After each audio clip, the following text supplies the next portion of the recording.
கள்ளக்குறிச்சி மாவட்டம் சங்கராபுரம் அருகே உள்ள பூட்டை கிராமத்தில் இந்து சமய அறநிலையத்துறைக்கு சொந்தமான பிரசித்தி பெற்ற ஸ்ரீ பூட்டை மாரியம்மன் கோயிலில் ஆடி மாத தேர் திருவிழா கடந்த மாதம் கொடியேற்றத்துடன் தொடங்கியது.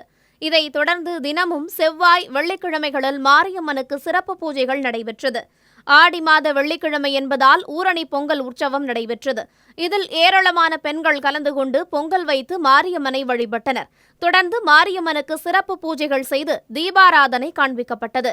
முக்கிய நிகழ்வாக சமூக நீதித்துறை அமைச்சர் வன்னியரசு மற்றும் ஜாகிர்தார் வடம் பிடித்து இழுத்து தேரோட்டத்தை தொடங்கி வைத்தனர்.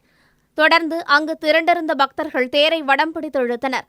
தேர் முக்கிய வீதிகள் வழியாக வலம் வந்து கிராமத்தின் மத்தியில் நிறுத்தப்பட்டது. இதில் சங்கராபுரம் சுற்றியுள்ள கிராமங்களைச் சேர்ந்த பல்லாயிரக்கணக்கான பக்தர்கள் திரளாக கலந்து கொண்டு சாமி தரிசனம் செய்தனர்.